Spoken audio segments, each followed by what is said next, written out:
Humans of the cardboard, it is no secret that 2023 is the year of fire for Yu-Gi-Oh! Konami has just been going absolute ham on making as much fire-based support as they almost ever have in a single year.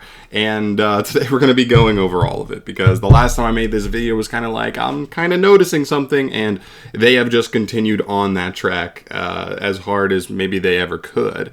So yeah, I mean, it kind of starts with like this being the year that they decided to do the fire-based legendary duelist. That kind of kicked everything off when that got announced. And then from there, even the core sets and stuff in between have had a good amount of subsequent fire support in there as well. So if you are a big fan of fire decks in Yu-Gi-Oh!, fire archetypes, fire support, all that stuff, this is a good year for you. But let's just get into this thing. I'm going to show you guys everything that we have gotten this year or have coming this year as far as fire support is concerned. So let's start with Duelist Nexus. This is really where it started. And like, to be honest, I'm going more based off of when the OCG has kind of been starting stuff in 2023.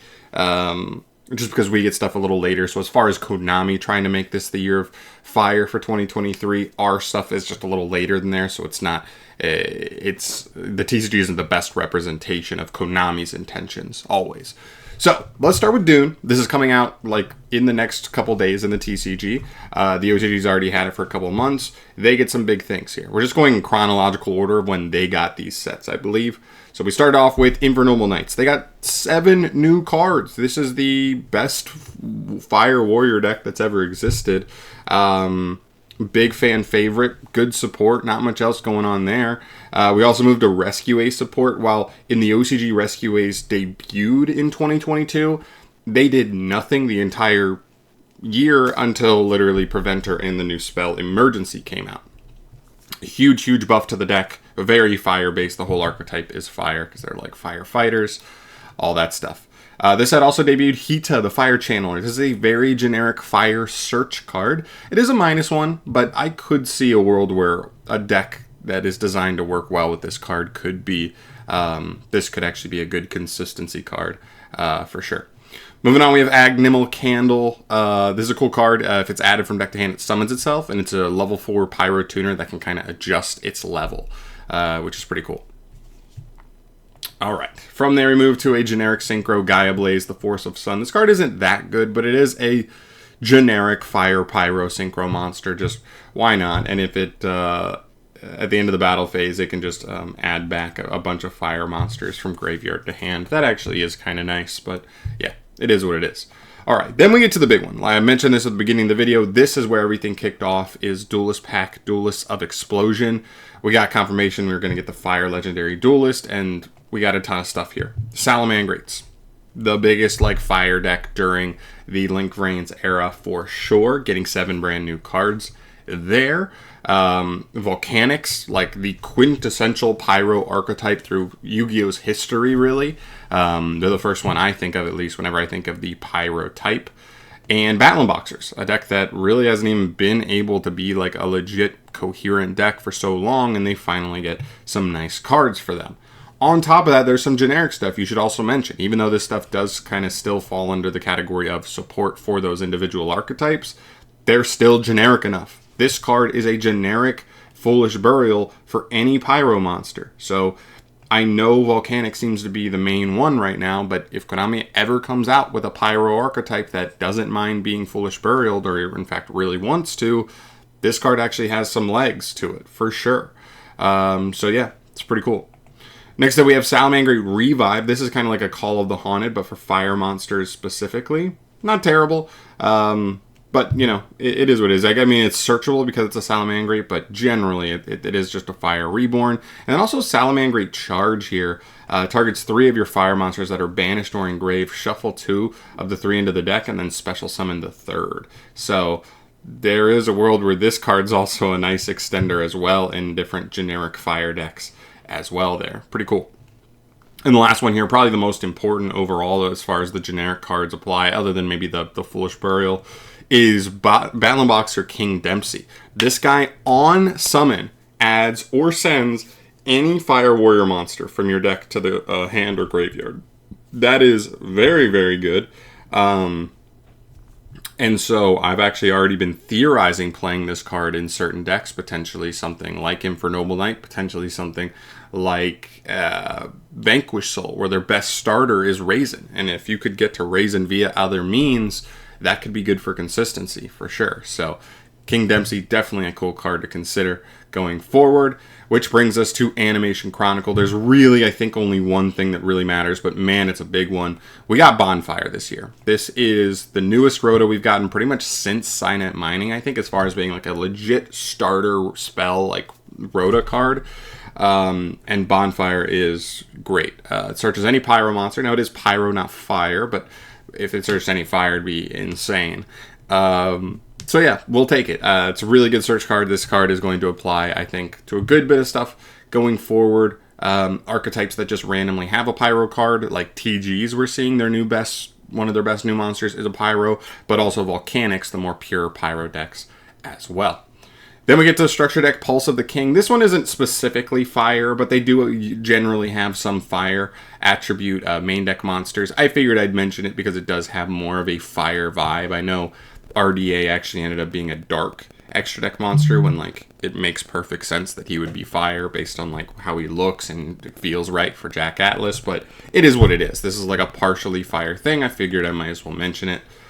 Then we get to Age of Overlord. This is the set that just came out in the OCG this past week. It has some really cool stuff in it, but there's also a little bit of fire support in it.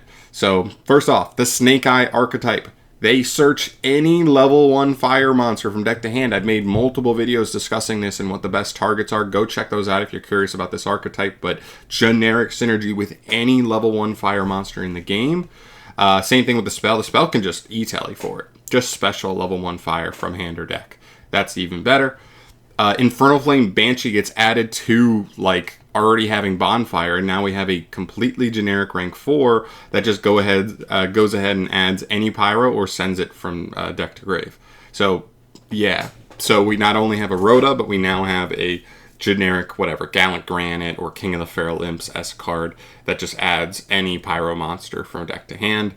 That's really, really good. Fire Recovery. This is actually quite a good spell card. It targets a fire in grave. You do have to send an extra card from hand to grave, but you special the monster back.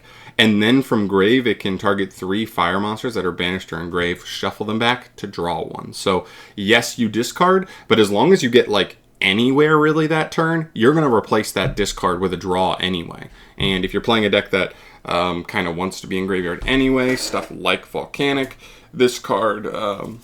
pitching something could actually be good anyway in the long run. Get something like a Shell out of the hand, get something like a Rimfire that was maybe in hand already. Stuff like that, just kind of get them in rotation, and that really works. So, not a bad card, but it is definitely an extender, needs a little bit of setup.